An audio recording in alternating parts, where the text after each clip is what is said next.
Hello नमस्कार साथियों। स्वागत है आपका एक बार फिर से थ्रोन एजुकेशन के इस ऑनलाइन प्लेटफॉर्म पे। थ्रोन एजुकेशन के इस डिजिटल प्लेटफॉर्म पे आप सभी का हार्दिक स्वागत है, हार्दिक अभिनंदन है। प्यारे दोस्तों, कैसे हैं सभी? उम्मीद करते हैं सब बहुत ही अच्छे होंगे, ज़बरदस्त होंगे, बेहतरीन होंगे। सभी की तैयारी बेहतरीन तरीके से चल रही होगी। और यहाँ पर हम एक सीरीज लेके चल रहे थे जिसमें राजस्थान का भूगोल, राजस्थान ज्योग्राफी की हम बातचीत कर रहे थे। भौतिक प्रदेश हमारे इसमें चल रहे थे और जो आज हमारा लास्ट भौतिक प्रदेश रहेगा, यानी कि दक्षिणी पूर्वी पठारी प्रदेश, या फिर यूँ कहें कि हाड़ौती के पठार के बारे में आज हमें चर्चा करनी है।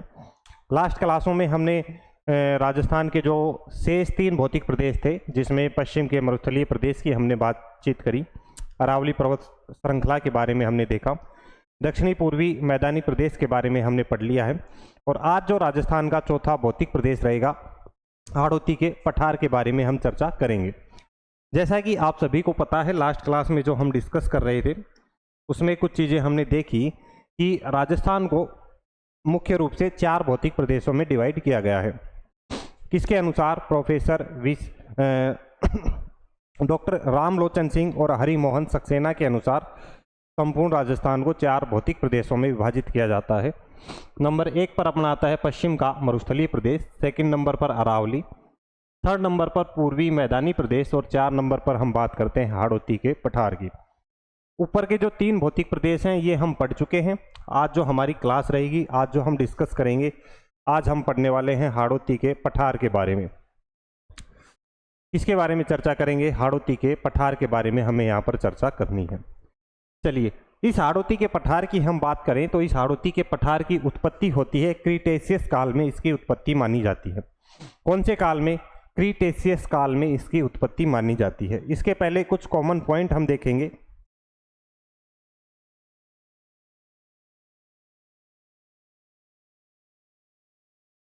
क्रीटेशियस काल में इस हाड़ौती के पठार की उत्पत्ति मानी जाती है। इसके अवशेष की हम बात करें, जब अंगारालैंड, गोंडवानालैंड और तेथिस सागर की जब हम बात करते हैं तो आपको बताया था कि ये किसका अवशेष रहने वाला है प्यारे दोस्तों। तो ये किसका रहेगा? गोंडवानालैंड का ये अवशेष है। किसका? गोंडवानालैंड का ये अवशेष है। संपूर्ण राजस्थान के क्षेत्रफल की बात करें, ऑल ओवर राजस्थान के क्षेत्रफल की बात करें तो इसमें से संपूर्ण राजस्थान का 6.89% भूभाग इसमें स्थित है। यानी कि संपूर्ण राजस्थान के 6.89% भूभाग पर किसका विस्तार है? इस हाड़ौती के पठार का विस्तार है। 6.89% भूभाग पर हाड़ौती के पठार का विस्तार है। और इस 6.89% भूभाग में संपूर्ण राजस्थान की 11% जनसंख्या निवास करती है। कितने प्रतिशत? संपूर्ण राजस्थान की 11% जनसंख्या इसमें निवास करती है। इस हाड़ौती के पठार की हम बात करें तो कॉमन बातों में यहाँ पर जो चट्टानें पाई जाती हैं यहाँ पर क्रीटेशियस कालीन लावा निर्मित बेसाल्ट चट्टानें पाई जाती हैं। इस हाड़ौती के पठार में कैसी चट्टानें पाई जाती हैं? लावा निर्मित बेसाल्ट चट्टानें यहाँ पर पाई जाती हैं। लावा निर्मित बेसाल्ट चट्टानें यहाँ पर देखने को मिलती हैं।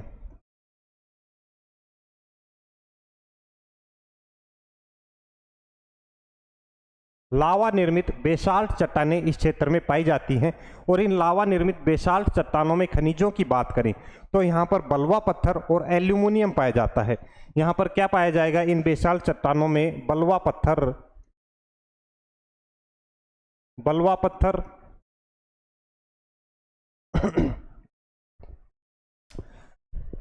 कौन सा खनिज पाया जाएगा? बलुआ पत्थर। और कौन सा? एल्यूमिनियम पाया जाएगा। एल्यूमिनियम, यानी कि एल्यूमिनियम का जो अयस्क है कौन सा? बॉक्साइड पाया जाता है। और यहां पर क्या पाया जाएगा? सिलिका प्लस में एल्यूमिनियम। ठीक है, तो ये यहाँ पर कुछ कॉमन बातें रहने वाली हैं। जैसे कि देखिए, उत्पत्ति कब होती है? क्रीटेशियस काल में इसकी उत्पत्ति होती है। गोंडवानालैंड का ये अवशेष रहता है। संपूर्ण राजस्थान के 6.89% भूभाग पर ये फैला हुआ है। यहाँ पर इस संपूर्ण राजस्थान की 11% यहाँ पर जनसंख्या निवास करती है। इसकी कुछ और कॉमन बातों की बात देखें तो जो ये हाड़ौती का पठार है, इस हाड़ौती के पठार के ढाल की अगर हम बात करें, हाड़ौती के पठार की अगर ढाल की बात आपसे की जाए तो इसका जो ढाल रहने वाला है वो कौन सी साइड रहेगा? दक्षिण पश्चिम से दक्षिण पश्चिम से उत्तर पूर्व की ओर, दक्षिण पश्चिम से उत्तर पूर्व की ओर। ढाल की बात करें कहां पर? दक्षिण पश्चिम से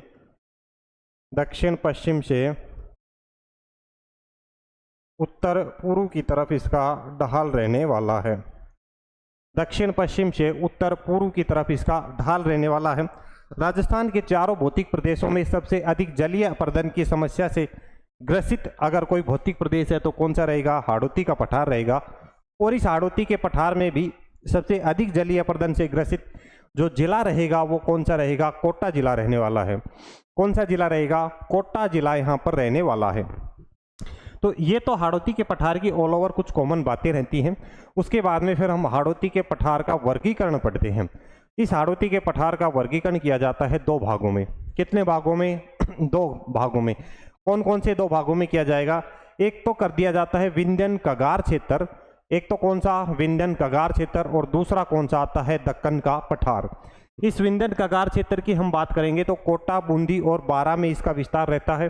दक्कन के पठार का विस्तार कहां पर रहेगा? झालावाड़ में रहेगा। ठीक है, तो ये सारी कुछ कॉमन बातें हैं जो आज हम हाड़ौती के पठार में पढ़ने वाले हैं। तो चलिए आप पेन कॉपी निकाल लीजिए और नोट्स बनाने स्टार्ट कर दीजिए। जिस किसी विद्यार्थी ने पीछे की क्लासें अभी तक नहीं देखी हैं, लास्ट वाली क्लासें आपको जरूर से एक बार देखनी है। और आपको हेडिंग डालनी है हाड़ौती का पठार, दक्षिणी पूर्वी पठारी प्रदेश। लास्ट की जो क्लासें हैं उसमें जो पीछे वाले 3 भौतिक प्रदेश हैं वो हम वहां पर पढ़ चुके हैं। तो एक बार पेन कॉपी निकालें और नोट्स बनाना स्टार्ट करें, बाकी फिर हम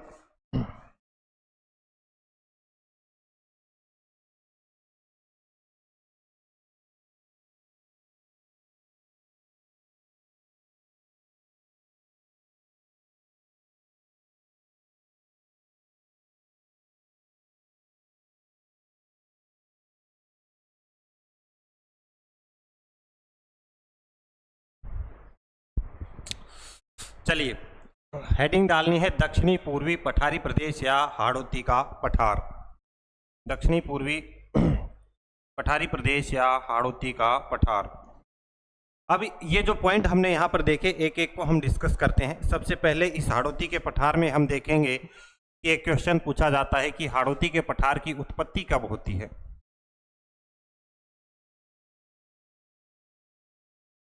इस हाड़ौती के पठार की उत्पत्ति काल की बात करें तो कब मानी जाती है? क्रीटेशियस काल में।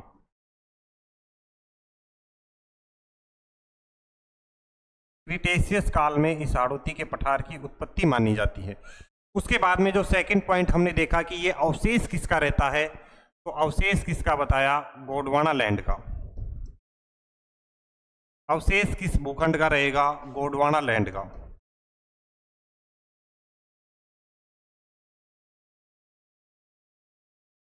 इसका अवशेष है गोंडवाना लैंड का। उसके बाद में तीसरा पॉइंट क्या बताया था कि जो संपूर्ण राजस्थान है, संपूर्ण राजस्थान के कितने प्रतिशत भूभाग में ये फैला हुआ है? 6.89% भूभाग में। क्षेत्रफल की बात करें तो संपूर्ण राजस्थान के कितने भूभाग में? 6.89% भूभाग में इसका विस्तार है। और इस 6.89% भूभाग में संपूर्ण राजस्थान की कितनी जनसंख्या निवास करती है दोस्तों? तो कितनी जनसंख्या बताई थी? लगभग 11% जनसंख्या यहाँ पर निवास करती है। कितनी जनसंख्या? 11% जनसंख्या निवास करती है। यहाँ पर जब हम कॉमन बातों की चर्चा कर रहे थे किसके? हाड़ौती के पठार के बारे में। इस हाड़ौती के पठार की कुछ कॉमन बातें जब हम यहाँ पर डिस्कस कर रहे थे तो एक जो मेन इंपॉर्टेंट पॉइंट आप सभी को याद रखना है वो क्या हो जाएगा कि इस हाड़ौती के पठार की सबसे ऊंची चोटी अगर आपसे पूछ ली जाए, इस हाड़ौती के पठार की सबसे ऊंची चोटी, हाईएस्ट पीक आपसे पूछी जाए तो आपको याद रखना है चांदबाड़ी। कौन सी हो जाएगी? चांदबाड़ी। और ये चांदबाड़ी कहाँ पर रहेगी? कोटा जिले में। कौन से जिले में? कोटा जिले में। हाड़ौती के पठार की सबसे ऊंची चोटी आपसे पूछी जाए कौन सी हो जाएगी? चांदबाड़ी कोटा में। और इसकी हाइट कितनी रहेगी? 517 मीटर। कितनी रहेगी? 517 मीटर। इंपॉर्टेंट पॉइंट है, कई बार एग्जाम में पूछा गया है, आपको याद रखना है। तो यहां पर जनसंख्या के बाद में नेक्स्ट पॉइंट आपको याद रखना है, हाड़ौती के पठार की सबसे ऊंची चोटी। हाड़ौती के पठार की सबसे ऊंची चोटी। सबसे ऊंची चोटी। और ये सबसे ऊंची चोटी कौन सी रहेगी? तो आपको याद रखनी है चांदबाड़ी। कौन सी रहेगी? चांदबाड़ी। और ये चांदबाड़ी कहां पर रहेगी? कोटा में। इसकी हाइट की बात करें तो कितनी याद रखनी है? 517 मीटर। कितनी? 517 मीटर। यहां तक हो गया। उसके बाद में और क्या बात आपको यहां पर बताई, अगर आपसे बात की जाए किसकी? चट्टानों की। तो यहां पर कैसी चट्टानें पाई जाती हैं? क्रीटेशियस कालीन लावा निर्मित बेसॉल्ट चट्टानें यहां पर पाई जाती हैं। कैसी? लावा निर्मित बेसॉल्ट चट्टानें यहां पर पाई जाती हैं। नेक्स्ट पॉइंट आपसे चट्टानों के बारे में पूछे, चट्टानें कैसी पाई जाएंगी? तो इस क्षेत्र में चट्टानें कैसी? क्रीटेशियस कालीन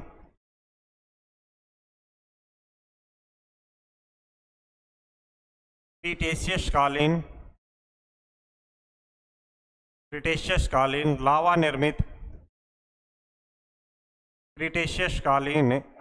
निर्मित बेसाल्ट चट्टानें यहां पर पाई जाती हैं।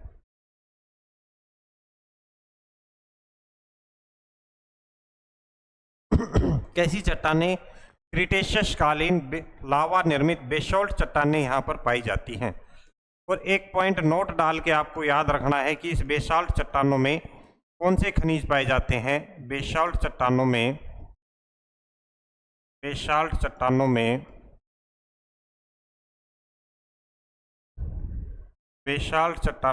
कौन से खनिज पाए जाएंगे? बलुआ पत्थर प्लस में एल्यूमिनियम के भंडार पाए जाते हैं। बलुआ पत्थर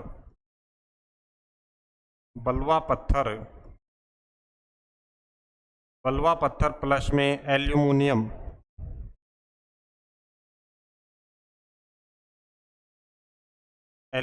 के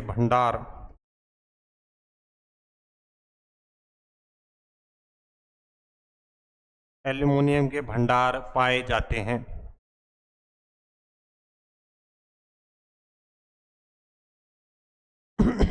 इस बलुआ पत्थर में बात करें तो क्या पाया जाता है? सिलिका प्लस में एल्यूमिनियम। कौन से अयस्क पाए जाएंगे? सिलिका प्लस एल्यूमिनियम के अलग अयस्क पाए जाएंगे। और इधर एल्यूमिनियम में कौन सा? बॉक्साइड का।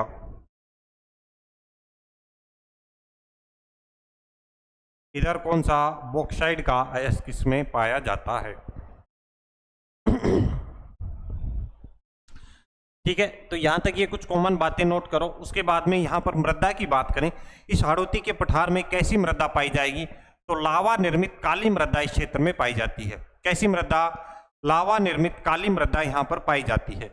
नेक्स्ट इसके ढाल की बात करें तो दक्षिण पश्चिम से उत्तर पूर्व की तरफ इसका ढाल पाया जाता है। कौन सी साइड? दक्षिण पश्चिम से उत्तर पूर्व की तरफ इसका ढाल पाया जाता है। इस क्षेत्र की मुख्य नदी की बात करें तो चंबल नदी इसमें प्रवाहित होती है। उसके अलावा एक पॉइंट आपको यहां पर बताया कि जलीय समस्या से सबसे अधिक ग्रसित भौतिक प्रदेश कौन सा रहेगा? हाड़ौती का पठार रहेगा। कौन सा? हाड़ौती का पठार रहेगा। जिले की बात करें तो सबसे अधिक प्रभावित जिला कौन सा रहेगा? कोटा जिला यहां पर रहने वाला है। उसके अलावा इस हाड़ौती अंचल की बात करें, इस हाड़ौती क्षेत्र में सहरिया जनजाति अधिकांश निवास करती है। सहरिया जनजाति यहां पर निवास करती है।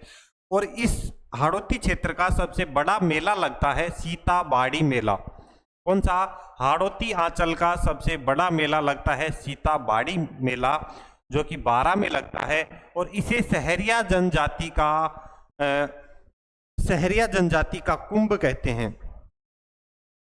क्या कहते हैं? सॉरी, सहरिया जनजाति का इसे कुंभ कहते हैं, आदिवासियों का इसे अर्धकुंभ कहते हैं। कौन से मेले को? सीताबाड़ी मेले को। कौन से मेले को? सीताबाड़ी मेले को। ठीक है, तो ये कुछ कॉमन पॉइंट और हमें इसमें याद रखने हैं, तो नोट करिए। कौन सा बताया? एक तो हमने बात करी यहाँ की मृदा की, यहाँ पर कैसी मृदा पाई जाएगी? हाड़ौती के अंचल में कैसी मृदा? लावा निर्मित काली मृदा। मृदा की बात करें, कैसी? लावा निर्मित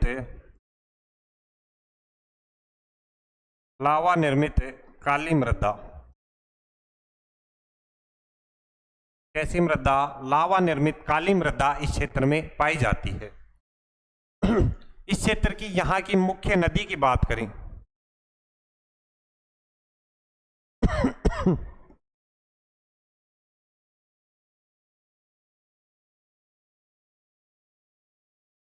यहाँ की मुख्य नदी कौन सी है? तो कौन सी नदी हो जाएगी? चंबल नदी। कौन सी नदी हो जाएगी? चंबल नदी। यहाँ की मुख्य नदी कौन सी हो जाएगी? चंबल नदी। उसके अलावा इस क्षेत्र के ढाल की अगर बात की जाए, आपसे ढाल पूछा जाए, तो ढाल कौन सी साइड में रहने वाला है? दक्षिण पश्चिम से उत्तर पूर्व की तरफ।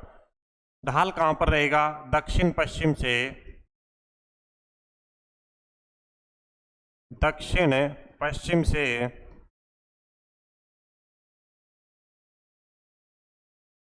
उत्तर पूर्व की तरफ।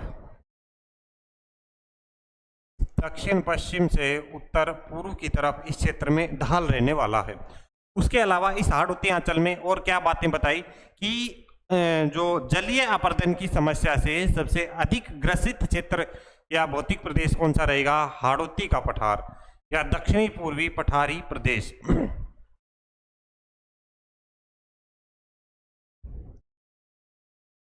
हाड़ौती में क्या याद रखना है? यह क्षेत्र जलीय अपरदन की समस्या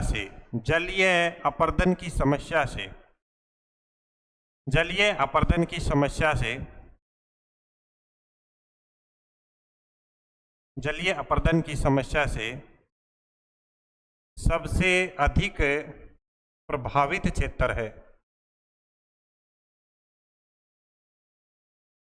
सबसे अधिक प्रभावित क्षेत्र है कौन सा? हाड़ौती का क्षेत्र।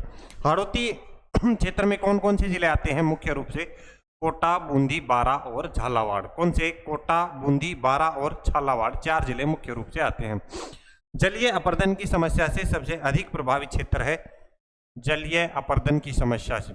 और इस जलीय अपरदन की समस्या से सबसे अधिक प्रभावित जिले की बात करें, सबसे अधिक प्रभावित जिला कौन सा हो जाएगा? तो आपको याद रखना है कोटा जिला। सबसे अधिक प्रभावित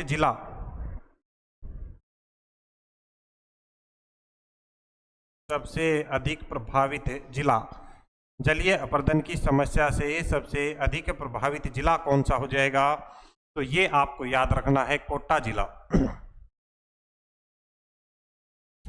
ठीक है, उसके अलावा इस हाड़ौती आंचल में, इस हाड़ौती के पठार में कौन सी जनजाति निवास करती है? तो यहां पर निवास करती है, इस क्षेत्र में सहरिया जनजाति निवास करती है।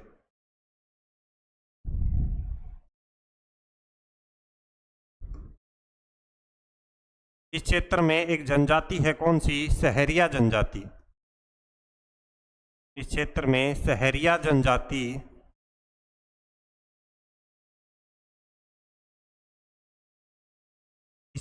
सहरिया जनजाति निवास करती है।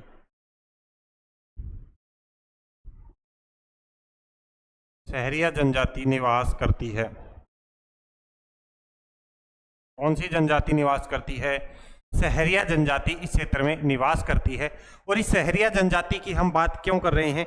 क्योंकि इस सहरिया जनजाति से संबंधित एक यहाँ पर प्रसिद्ध मेला लगता है, उसकी हमें चर्चा करनी है। उसके अलावा ये जो सहरिया जनजाति यहाँ पर स्थानांतरित कृषि करती है, स्थानांतरित कृषि यानी कि जंगलों को जलाकर या जंगलों को काटकर अलग अलग स्थानों पर कृषि करती है।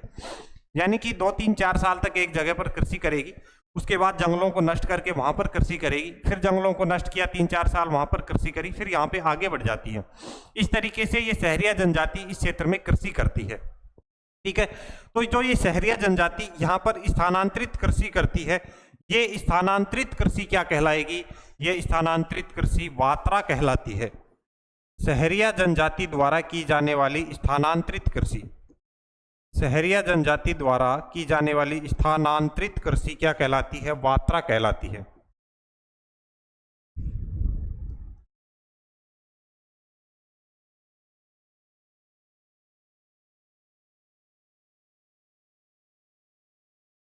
शहरिया जनजाति द्वारा की जाने वाली स्थानांतरित कृषि क्या कहलाती है? वात्रा कहलाती है। वात्रा कौन सी कृषि कहलाएगी? वात्रा कहलाती है।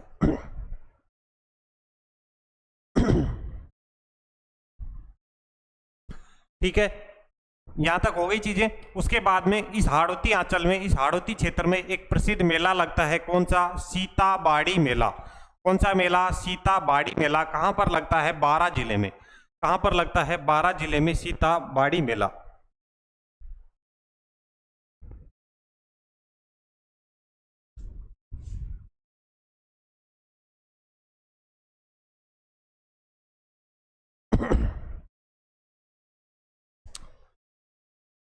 हाड़ौती क्षेत्र का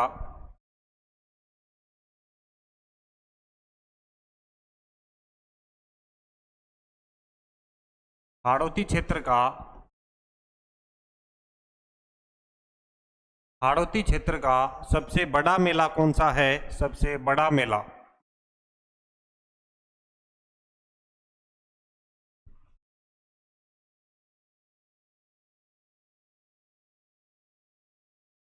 सीताबाड़ी मेला। सीताबाड़ी मेला बारां।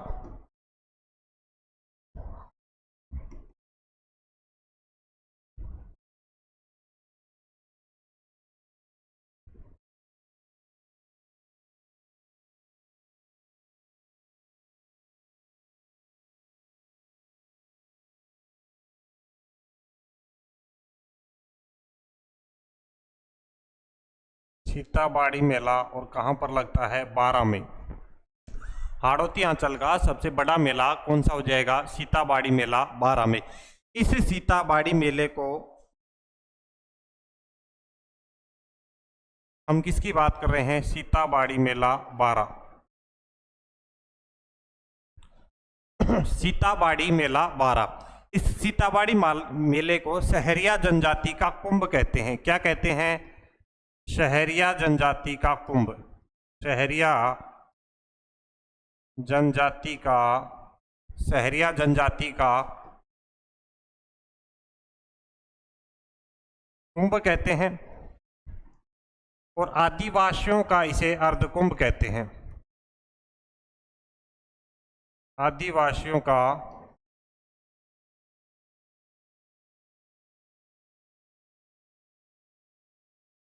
आदिवासियों का इसे अर्धकुंभ कहते हैं। कौन से मेले को? सीताबाड़ी मेले।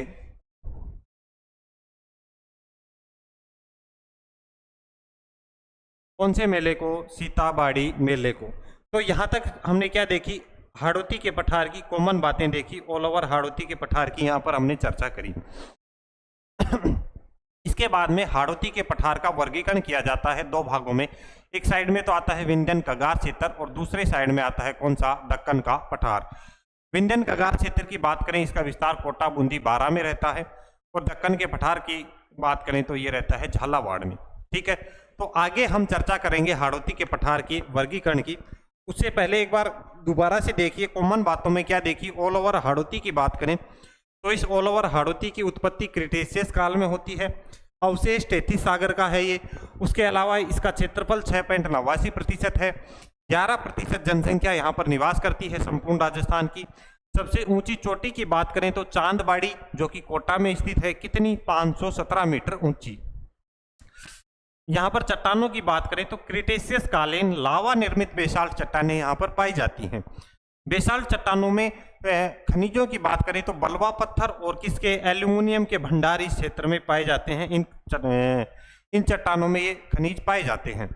उसके अलावा मृदा की बात करें तो कैसी लावा निर्मित काली मृदा यहाँ पर पाई जाती है।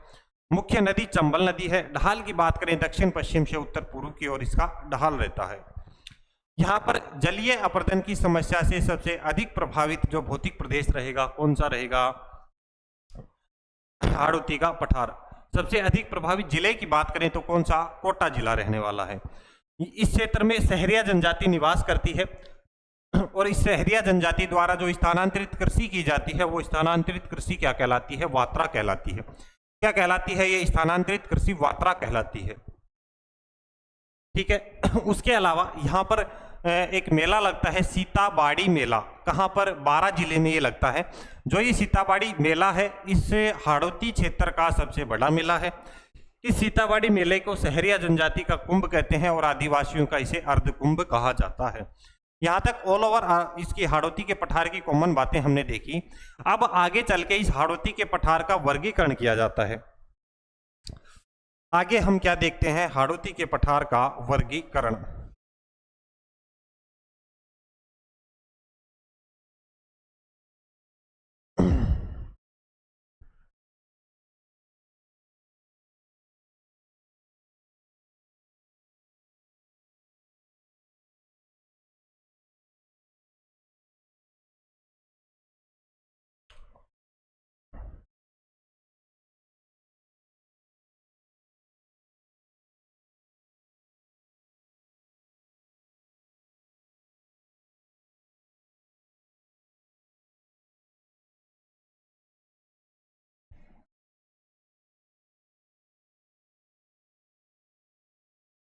आगे क्या देखेंगे, हाड़ौती के पठार का वर्गीकरण।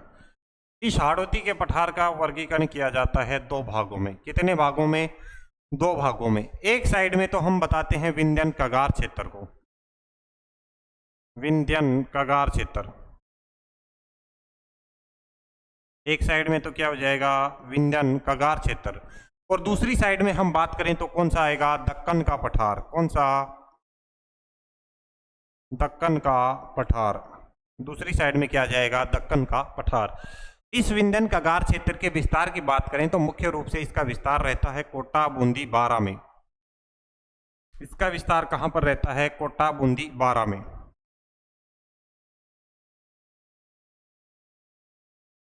कोटा, बूंदी और बारां में। और इस दक्कन के पठार का विस्तार कहां पर रहेगा दोस्तों, झालावाड़ में। कहां पर रहेगा, झालावाड़ में। इस विंध्यन कगार क्षेत्र की बात करें तो यहां पर क्या चीजें हमें पढ़नी है, विंध्यन कगार क्षेत्र।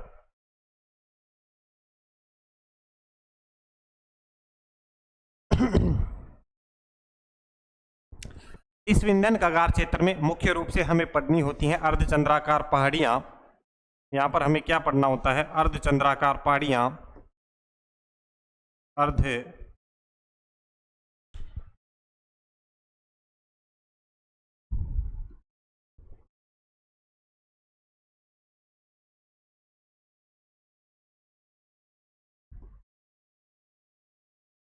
अर्धचंद्राकार पहाड़ियां।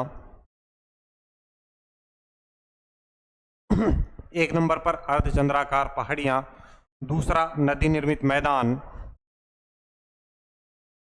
नदी निर्मित मैदान, नदी निर्मित मैदान। और तीसरे की बात करें तो यहां पर शाहाबाद उच्च भूमि क्षेत्र, शाहाबाद उच्च भूमि क्षेत्र, शाहाबाद उच्च भूमि क्षेत्र। ये किस में पढ़ने हैं, विंध्यन कगार क्षेत्र में।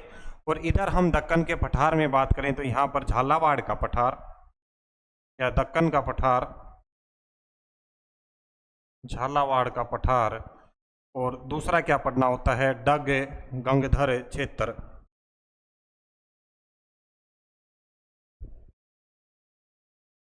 डग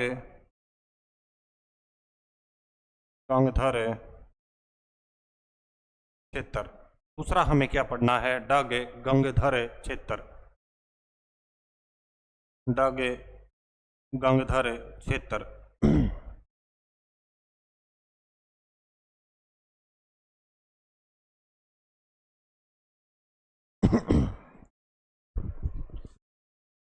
डग गंगधर क्षेत्र। तो इस तरीके से संपूर्ण जो हाड़ौती का पठार है इसका वर्गीकरण कर दिया जाता है दो भागों में। अब एक एक करके हम सारी चीजें देखते हैं। इस विंध्यन कगार क्षेत्र की हम बात करें तो इस विंध्यन कगार क्षेत्र का विस्तार बताया कितने जिलों में, मुख्य रूप से 3 जिलों में, कोटा, बूंदी और कौन से, कोटा, बूंदी और 12 जिले में मुख्य रूप से इसका आपको विस्तार बताया। इसमें क्या पढ़ना है, इस विंध्यन कगार क्षेत्र की बात करें तो ये विंध्यन कगार क्षेत्र बनास और चंबल नदियों के मध्य बलुआ पत्थर से निर्मित मैदानी क्षेत्र है। कौन सी नदियां, बनास और कौन सी, चंबल नदियों से निर्मित बलुआ पत्थर से निर्मित मैदानी क्षेत्र रहेगा कौन सा, विंध्यन कगार क्षेत्र। विस्तार 3 जिलों में, कोटा, बूंदी और 12 में। इस विंध्यन कगार क्षेत्र को संरचनात्मक दृष्टि से 3 भागों में डिवाइड कर दिया जाता है। शाहबाद उच्च भूमि क्षेत्र, नदी निर्मित मैदान और अर्धचंद्राकार पहाड़ियों में। ठीक है, फिर एक एक करके हम पढ़ते हैं। इस शाहबाद उच्च भूमि क्षेत्र की बात करें, 12 जिले में इसका विस्तार रहता है। सहरिया जनजाति यहाँ पर निवास करती है। इस शाहबाद उच्च भूमि क्षेत्र की सबसे ऊंची चोटी की बात करें तो कांबा सबसे ऊंची चोटी है जो कि 12 जिले में स्थित है। राजस्थान का 15वां कंजर्वेशन रिजर्व क्षेत्र आपसे पूछे तो कौन सा रहने वाला है, शाहबाद उच्च भूमि क्षेत्र रहने वाला है। फिर हम बात करते हैं नदी निर्मित मैदानों की। इन नदी निर्मित मैदानों में कोटा और बूंदी क्षेत्र में इसका विस्तार पाया जाता है। चंबल व उसकी सहायक नदियों से इसका निर्माण होता है। इस नदी निर्मित मैदान का जो मुख्य खाद्यान्न है वो चावल है, यानी कि चावल का सबसे अधिक उत्पादन इस क्षेत्र में किया जाता है। ये कॉमन बातें हम किस में देखेंगे, नदी निर्मित मैदान में। उसके बाद में फिर हम बात करेंगे अर्धचंद्राकार पहाड़ियों की। इसमें अलग अलग पहाड़ियां देखेंगे, बूंदी की पहाड़ियां देखेंगे और 2-3 अलग अलग पहाड़ियां हमें देखनी है। तो सबसे पहले एक एक करके हम देखते हैं, बात करते हैं विंध्यन कगार क्षेत्र की। तो आपको हेडिंग डालनी है विंध्यन कगार क्षेत्र। हेडिंग क्या हो जाएगी आपकी, विंध्यन कगार क्षेत्र।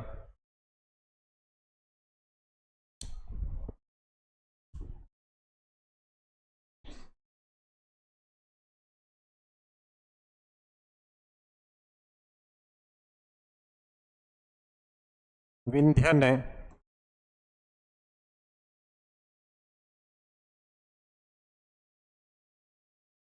कगार क्षेत्र किसकी बात करेंगे, हम बात करेंगे विंध्यन कगार क्षेत्र की।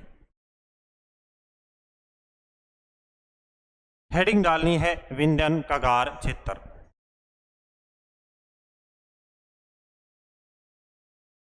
इस विंध्यन कगार क्षेत्र में क्या पॉइंट बताए, बनास व चंबल नदियों द्वारा, बनास व चंबल नदियों द्वारा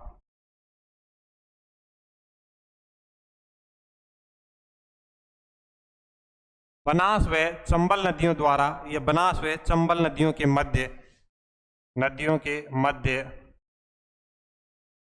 बलुआ पत्थर से निर्मित, के मध्य बलुआ पत्थर से निर्मित, बलुआ पत्थर से निर्मित मैदानी क्षेत्र, बलुआ पत्थर से निर्मित मैदानी क्षेत्र क्या कहलाता है, विंध्य कगार क्षेत्र कहलाता है। इस विंध्यन कगार क्षेत्र के विस्तार की बात करें तो विस्तार कहां पर बताया, कोटा, बूंदी और 12 जिले में। विस्तार कहां पर रहेगा, कोटा, बूंदी और 12 जिले में। कोटा, बूंदी और 12 जिले में इसका विस्तार रहता है। फिर आगे क्या बताया था कि संरचनात्मक दृष्टि से इस विंध्यन कगार क्षेत्र का विभाजन कर दिया जाता है 3 भागों में। संरचनात्मक दृष्टि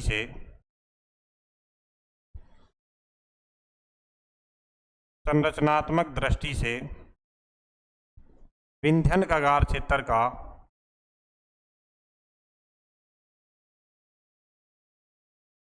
विंध्यन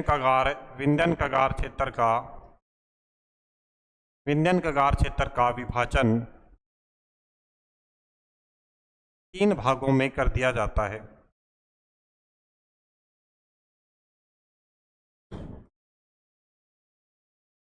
विंध्यन कगार क्षेत्र का विभाजन 3 भागों में किया जाता है।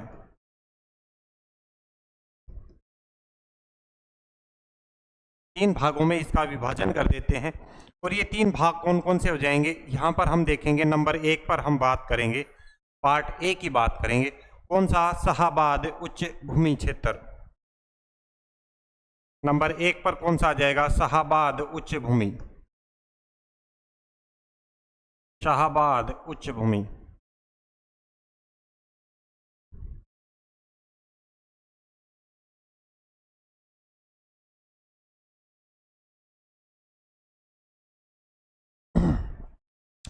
शाहाबाद उच्च भूमि। इस शाहाबाद उच्च भूमि के विस्तार की बात करें तो कहां पर? पूर्वी बारां में इसका विस्तार पाया जाता है। कहां पर?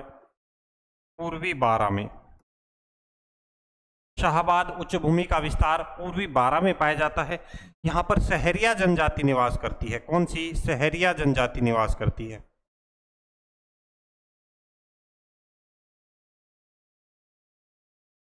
सहरिया जनजाति यहां पर निवास करती है। इस शाहाबाद उच्च भूमि क्षेत्र की हाईएस्ट पीक की बात करें, यहाँ की सबसे ऊंची चोटी की बात करें, यहाँ की सबसे ऊंची चोटी, यहाँ की सबसे ऊंची चोटी कौन सी हो जाएगी? तो ये हो जाएगी कांबा। सबसे ऊंची चोटी। और ये सबसे ऊंची चोटी कौन सी हो जाएगी? कांबा। शाहाबाद उच्च भूमि क्षेत्र की सबसे ऊंची चोटी कौन सी हो जाएगी? कांबा। और ये कांबा कहां पर रहने वाली है दोस्तों? भरतपुर में। कहां पर? कांबा कहां पर रहने वाली? सॉरी, भरतपुर में नहीं, कांबा बारां जिले में सबसे ऊंची चोटी। एक कांबा नामक तहसील अलग से है जो भरतपुर में स्थित है। कांबा चोटी कहां पर है? बारां में है। और इस शाहाबाद उच्च भूमि क्षेत्र की बात करें तो ये राजस्थान का 15वां कंजर्वेशन रिजर्व क्षेत्र है। आपसे पूछा जाए कि राजस्थान का 15वां कंजर्वेशन रिजर्व क्षेत्र कौन सा हो जाएगा, तो आपको याद रखना है शाहाबाद उच्च भूमि क्षेत्र। यह राजस्थान का 15वां, यह राजस्थान का 15वां, यह राजस्थान का 15वां कंजर्वेशन रिजर्व क्षेत्र है।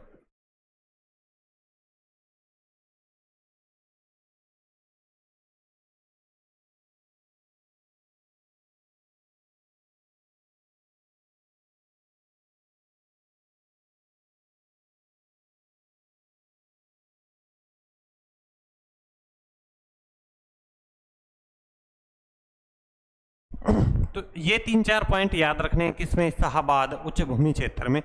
विस्तार पूर्वी बारां में, सहरिया जनजाति यहाँ पर निवास करती है। इस क्षेत्र की सबसे ऊंची चोटी की बात करें तो कांबा है जो कि बारां में स्थित है।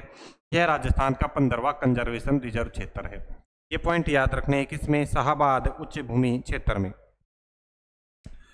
उसके बाद में हम बात करते हैं, सेकंड पॉइंट कौन सा बताया था? नदी निर्मित मैदानों की हमने बात की थी। 2 नंबर पे हमें क्या देखना है? नदी निर्मित मैदान।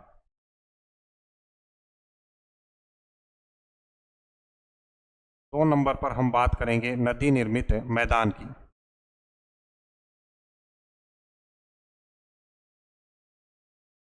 और इस नदी निर्मित मैदान की बात करें तो ये नदी निर्मित मैदान जो है किससे बनता है? चंबल और बनास नदियों से निर्मित, सॉरी, चंबल व उसकी सहायक नदियों से निर्मित क्षेत्र रहेगा। सबसे पहले इसके विस्तार की बात करते हैं कि जो ये नदी निर्मित मैदान है ये कहां पर रहेगा? कोटा और बूंदी जिले में। नदी निर्मित जो मैदान रहेगा कहां पर रहेगा? कोटा और बूंदी जिले में। कौन सी नदियों से निर्मित है? कोटा व बूंदी जिले में चंबल व उसकी सहायक नदियों से निर्मित है। चंबल व उसकी सहायक नदियों से निर्मित।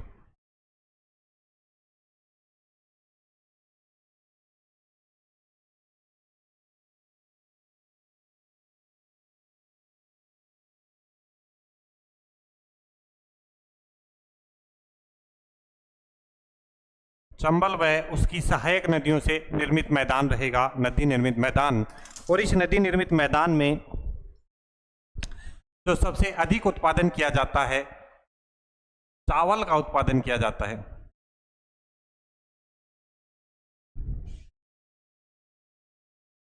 इस नदी निर्मित मैदान में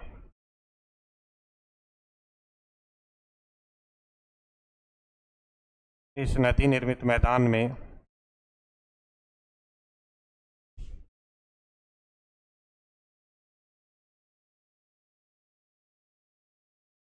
चावल सर्वाधिक बोया जाता है। चावल कहाँ पर बोया जाएगा? बूंदी में।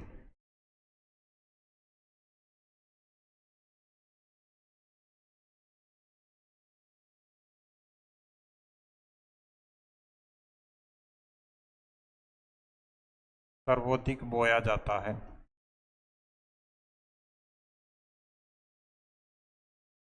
और इस चावल की बात करें तो इस क्षेत्र का प्रमुख खाद्यान्न है चावल। यह हाड़ौती का मुख्य खाद्यान्न है। इस चावल की अगर हम बात करें, इस चावल की अगर हम बात करें तो यह इस हाड़ौती अंचल का मुख्य खाद्यान्न है। यह हाड़ौती क्षेत्र का मुख्य खाद्यान्न है।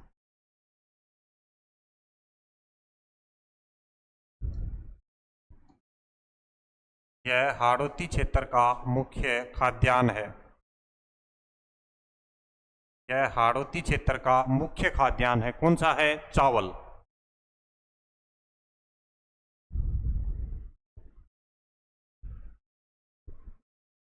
ठीक है, तो ये 2-3 पॉइंट याद रखने हैं। किसमें? नदी निर्मित मैदान में। नदी निर्मित मैदान में। नदी निर्मित मैदान के बाद में 3 नंबर पर एक लास्ट हमारा बचता है। कौन सा? अर्धचंद्राकार पहाड़ियां। 3 नंबर पे हमारा कौन सा बचता है? अर्धचंद्राकार पहाड़ियां।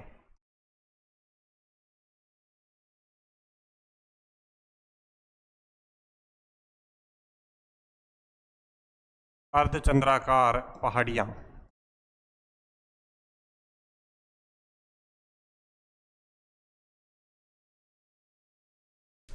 इस अर्धचंद्राकार पहाड़ियों की हम बात करें तो इसमें हमें पढ़नी होती हैं बूंदी की पहाड़ियां, मुकुंदरा की पहाड़ियां, कुंडला की पहाड़ियां और रामगढ़ की पहाड़ियां। मुख्य रूप से 4 पहाड़ियां पढ़नी हैं। बूंदी की पहाड़ियां, मुकुंदरा की पहाड़ियां, कुंडला की और कौन सी? रामगढ़ की पहाड़ियां। इस विंध्यन कगार क्षेत्र में हम बात करें तो इस विंध्यन कगार क्षेत्र में इन सभी पहाड़ियों को संयुक्त रूप से आड़ा वाला पर्वत कहते हैं। क्या कहते हैं? आड़ा वाला पर्वत। ठीक है, तो इसमें जो पहला पॉइंट हमें याद रखना है वो क्या याद रखना है कि विंध्यन कगार क्षेत्र में स्थित पहाड़ियों को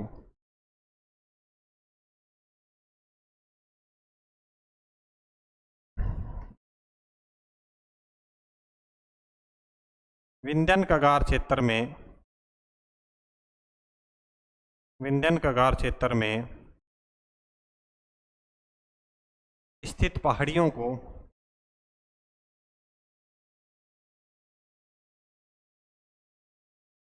विंध्यन कगार क्षेत्र में स्थित पहाड़ियों को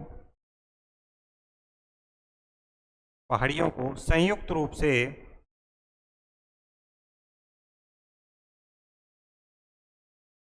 रूप से आड़ा वाला पर्वत कहते हैं।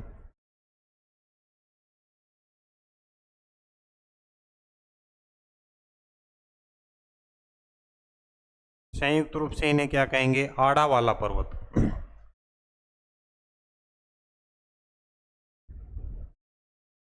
संयुक्त रूप से क्या कहते हैं? आड़ा वाला पर्वत कहते हैं। अब यहाँ पर हम बात करते हैं एक एक करके बूंदी की पहाड़ियों की, फिर हम बात करेंगे मुकुंदरा की पहाड़ियों की। सबसे पहले हम यहाँ पर देख लेते हैं बूंदी की पहाड़ियाँ।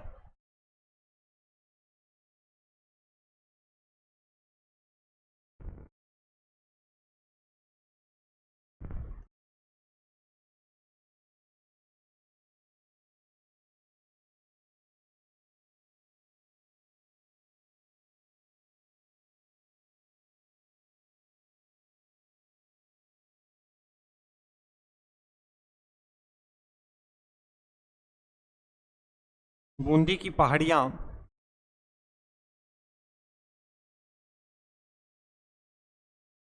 इस बूंदी की पहाड़ियों की बात करें तो विस्तार, जैसे कि नाम से आपको पता है इसका विस्तार कहाँ पर रहने वाला है? बूंदी जिले में। बूंदी की पहाड़ियों का विस्तार की बात करें कौन से जिले में? बूंदी जिले में इसका विस्तार रहेगा। इस बूंदी जिले की पहाड़ियों या बूंदी की पहाड़ियों की सबसे ऊंची चोटी की बात करें तो ये रहेगी संतूर। यहाँ की सबसे ऊंची चोटी आपसे पूछे, सबसे ऊंची चोटी।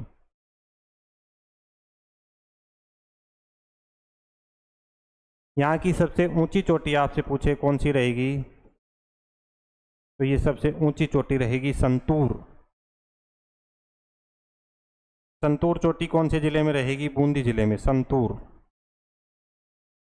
सबसे ऊंची चोटी कौन सी हो जाएगी, संतूर हो जाएगी। और इस संतूर की अगर आपसे ऊंचाई पूछ ले तो लगभग 353 मीटर के आसपास रहती है। कितनी, 353 मीटर। ठीक है, किसमें याद रखनी है, बूंदी की पहाड़ियां कहां पर है, विंध्य कगार क्षेत्र में स्थित हैं बूंदी की पहाड़ियां। उसके बाद में सेकंड हम बात करते हैं नंबर 2 पर, मुकुंदरा की पहाड़ियां। नंबर 2 पर हम देखते हैं कौन सी, मुकुंदरा की पहाड़ियां।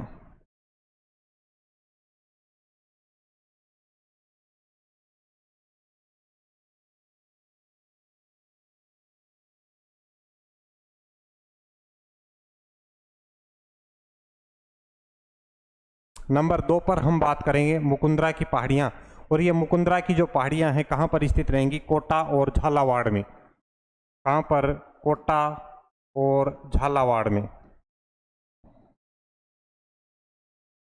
यह मुकुंदरा की पहाड़ियां कहां पर स्थित हैं, कोटा और झालावाड़ में। और इस मुकुंदरा की पहाड़ियों की सबसे ऊंची चोटी की बात करें, यहाँ की जो सबसे ऊंची चोटी, सबसे ऊंची चोटी कौन सी रहेगी, चांदबाड़ी। सबसे ऊंची चोटी कौन सी है, चांदबाड़ी।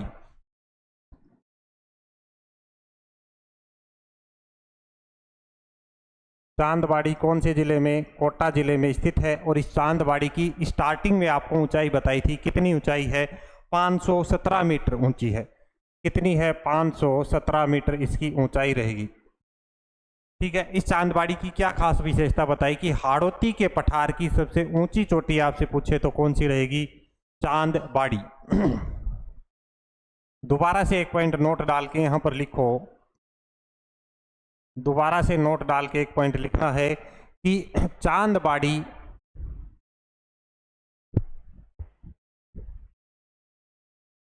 चांदबाड़ी हाड़ौती के पठार की सबसे ऊंची चोटी है।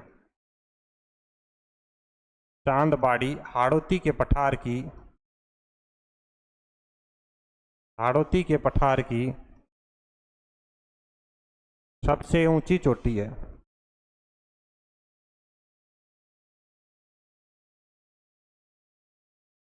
हाड़ौती के पठार की सबसे ऊंची चोटी है कौन सी, चांदबाड़ी। हाड़ौती के पठार की सबसे ऊंची चोटी कौन सी हो जाएगी, चांदबाड़ी, जो कि कहां पर स्थित है, मुकुंदरा की पहाड़ियों में स्थित है। उसके बाद में नेक्स्ट हम बात करेंगे कुंडला की पहाड़ियों की, जो कि कोटा में स्थित है। नेक्स्ट हम किसकी बात करेंगे, कुंडला की पहाड़ियों की। नंबर सी पर हम बात करेंगे कुंडला की पहाड़ियां।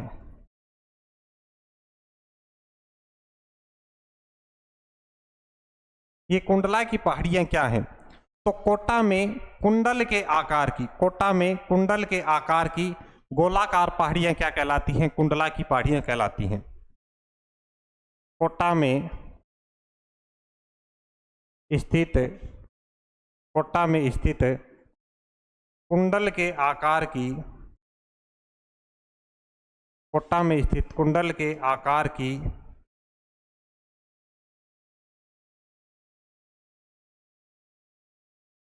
कोटा में स्थित कुंडल के आकार की, कोटा में स्थित या कोटा के आसपास स्थित कुंडल के आकार की अर्धचंद्राकार पहाड़ियां। ऐसे लिखो, कोटा के आसपास स्थित,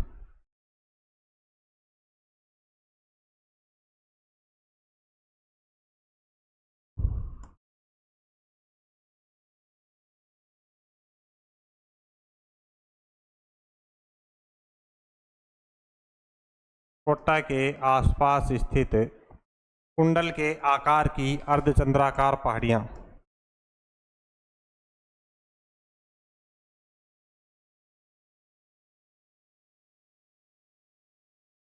अर्धचंद्राकार पहाड़ियां क्या कहलाती हैं, कुंडला की पहाड़ियां कहलाती हैं। और उसके बाद में कुंडला की पहाड़ियों के बाद में लास्ट अपना बचता है रामगढ़ की पहाड़ियां। नेक्स्ट अपना यहाँ पर क्या बचती है, रामगढ़ की पहाड़ियां। सी पर हमें नोट करना है रामगढ़ की पहाड़ियां। लास्ट जो हमारा 4 नंबर पे बचेगा,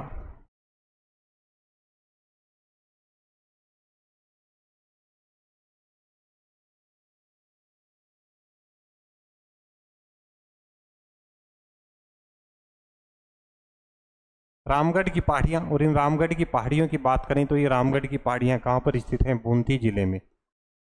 रामगढ़ की पहाड़ियाँ कहाँ पर स्थित हैं? बूंदी जिले में रामगढ़ की पहाड़ियाँ हैं।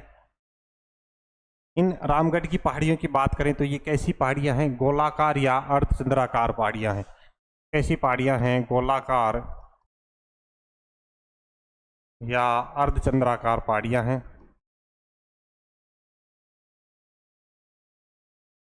गोलाकार या अर्धचंद्राकार पहाड़ियाँ हैं ये। गोलाकार या अर्धचंद्राकार पहाड़ियाँ हैं कौन सी? रामगढ़ की पहाड़ियाँ। यहाँ राजस्थान की चौथी बाघ परियोजना संचालित की गई है। यहाँ राजस्थान की कौन सी पहाड़ियों में? रामगढ़ की पहाड़ियों में। यहाँ राजस्थान की चौथी बाघ परियोजना, 4th नंबर की बाघ परियोजना संचालित है।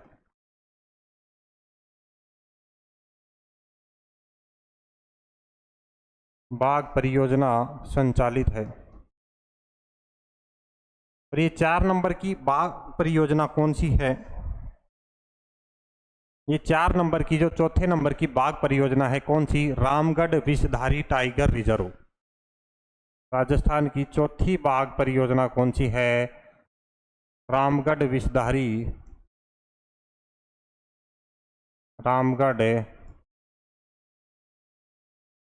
विषधारी टाइगर रिजर्व क्षेत्र। रामगढ़ विषधारी टाइगर रिजर्व क्षेत्र। ठीक है, तो आपको याद रखना है रामगढ़ की पहाड़ियां कहां पर स्थित रहेंगी? बूंदी में स्थित रहने वाली हैं। रामगढ़ की पहाड़ियां कहां पर रहेंगी? बूंदी जिले में। इसके अलावा एक क्वेश्चन पूछा जाता है रामगढ़ क्रेटर से। रामगढ़ क्रेटर से, रामगढ़ क्रेटर क्या है? रामगढ़ क्रेटर कहां पर रहने वाले हैं? 12 में स्थित रहेगा, जबकि रामगढ़ की पहाड़ियां बूंदी में स्थित है। रामगढ़ क्रेटर 12 में स्थित है। ये रामगढ़ क्रेटर क्या है? उल्कापात की घटना से निर्मित संरचना है। उल्कापात या उल्कापिंड की घटना से निर्मित संरचना है। इस रामगढ़ क्रेटर की बात करें तो ये रामगढ़ क्रेटर है भारत का पहला जियो हेरिटेज साइट है। भारत की पहली जियो हेरिटेज साइट या भू विरासत स्थल है, जिसकी खोज डॉक्टर मिलेट ने 1869 में की थी। 1869 में इसकी खोज की गई थी। किसकी? रामगढ़ क्रेटर की। एक पॉइंट आपको नोट करना है, रामगढ़ क्रेटर।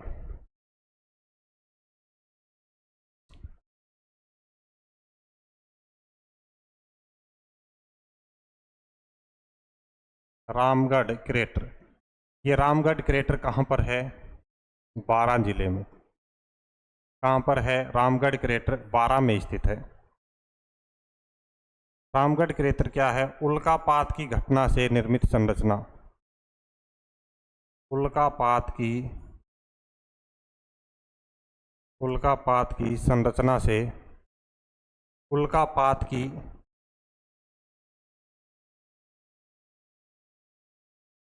घटना से निर्मित संरचना।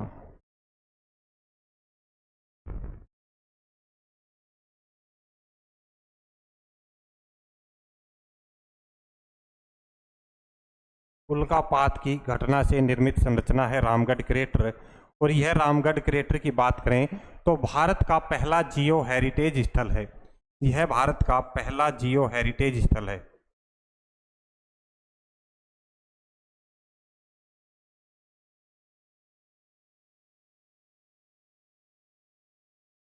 पहला जियो हेरिटेज, यह भारत का पहला जियो हेरिटेज स्थल है, यानी कि भू विरासत स्थल।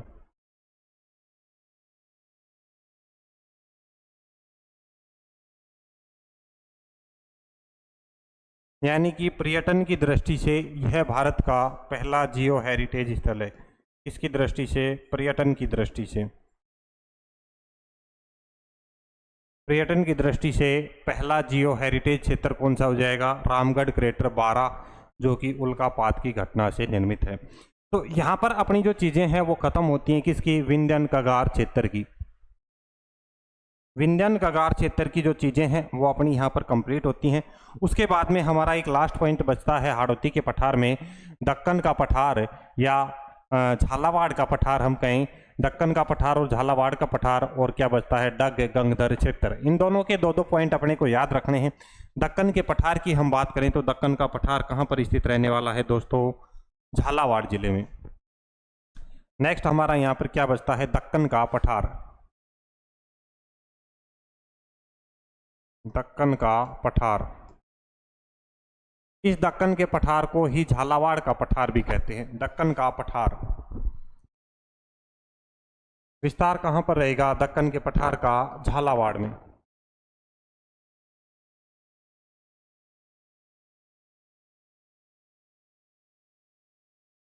दक्कन का पठार कहां पर विस्तार रहेगा,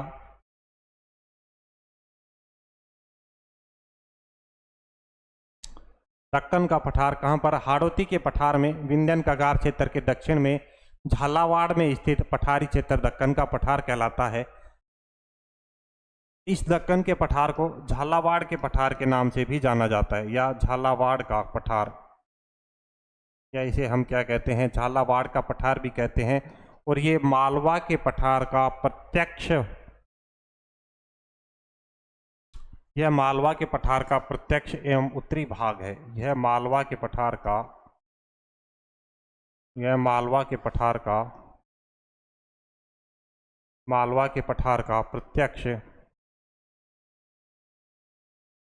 एवं उत्तरी भाग है। मालवा के पठार का प्रत्यक्ष एवं उत्तरी भाग है। यह मालवा के पठार का प्रत्यक्ष एवं उत्तरी भाग है। कौन सा, दक्कन का पठार। और दक्कन के पठार के अलावा एक लास्ट पॉइंट हमें याद रखना है, डग गंगधर क्षेत्र। इसमें एक पॉइंट याद रखना है, डग गंगधर क्षेत्र, डग गंगधर क्षेत्र, डग गंगधर क्षेत्र झालावाड़ के दक्षिण पश्चिम में स्थित उच्च भूमि क्षेत्र। ये डग गंगधर क्षेत्र कहाँ रहेगा, ये भी झालावाड़ में रहेगा। झालावाड़ के दक्षिण पश्चिम में स्थित, झालावाड़ के दक्षिण पश्चिम में स्थित, झालावाड़ के दक्षिण पश्चिम में स्थित, झालावाड़ के दक्षिण पश्चिम में स्थित उच्च भूमि क्षेत्र,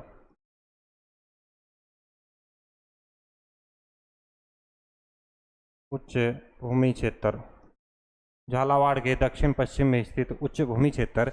तीसरे डग गंगधर क्षेत्र में कोलवी की गुफाएं स्थित हैं। यहाँ कोलवी की गुफाएं स्थित हैं।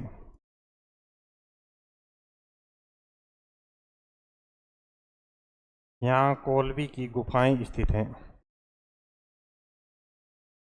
गुफाएं स्थित हैं। यहाँ कोलवी की गुफाएं स्थित हैं।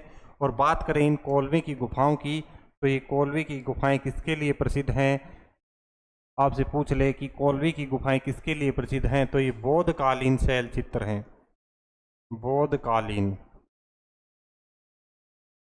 बौद्धकालीन शैल चित्र हैं किसमें, कोलवी की गुफाओं में।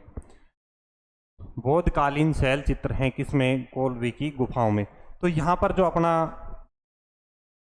4 नंबर का जो पार्ट है हाड़ौती का पठार, ये हाड़ौती का पठार कंप्लीट होता है। इस हाड़ौती के पठार का वर्गीकरण हमने कर दिया था, कितने, 2 भागों में हमने इसका मुख्य रूप से वर्गीकरण किया। एक साइड में विंध्यन कगार क्षेत्र, जिसमें हमने अर्धचंद्राकार पहाड़ियाँ देखी, नदी निर्मित मैदान देखा, शाहबाद उच्च भूमि क्षेत्र देखा। और इधर दक्कन के पठार में झालावाड़ और डग गंगधर क्षेत्र हमने यहाँ पर देख लिया है। तो इस तरीके से जो अपना दक्षिणी पूर्वी पठारी प्रदेश है वो अपना यहाँ पर कंप्लीट हो जाता है। और इसी के साथ में अपने जो राजस्थान के चारों भौतिक प्रदेश हैं, वो चारों भौतिक प्रदेश अपने यहाँ पर कंप्लीट हुए। अपना जो सेकेंड जो चैप्टर है वो कंप्लीट हो चुका है। यानी कि चारों भौतिक प्रदेशों के बारे में अच्छे से प्रॉपर तरीके से नोट्स बनाते हुए हमने चर्चा करी है। जिस किसी विद्यार्थी ने, जिस किसी मित्र ने लास्ट वाली जो क्लासें नहीं देखी हैं, वो आप क्लासें देखनी है। बेहतरीन तरीके से नोट्स यहाँ पर बनवाए गए हैं। कंप्लीट सिलेबस, अपडेटेड सिलेबस के अकॉर्डिंग चीज़ें यहाँ पर करवाई जा रही हैं आपकी। तो वहाँ से आपको सारे कंप्लीट नोट्स ज़रूर से बनाने हैं। और इसी के साथ में आपका ये चैप्टर कंप्लीट होता है। और इसके बाद जो कल नेक्स्ट क्लास अपनी रहने वाली है उसमें हम चर्चा करेंगे अपना जो नेक्स्ट चैप्टर रहेगा राजस्थान की जलवायु। तो नेक्स्ट क्लास में हम राजस्थान की जलवायु के बारे में चर्चा करेंगे। चलिए सभी को जय हिंद जय भारत। अगली क्लास में हम फिर से मिलते हैं। आप सभी को वीडियो को ज़्यादा से ज़्यादा शेयर करना है। थ्रोन एजुकेशन जो अपना ये प्लेटफॉर्म है इसको आप सभी को सब्सक्राइब करना है, डाउनलोड करना है, टेलीग्राम आप सभी को ज्वाइन करना है और सभी को ज़्यादा से ज़्यादा अपने दोस्तों को इसके बारे में आपको बताना है। चलिए फिर मिलते हैं।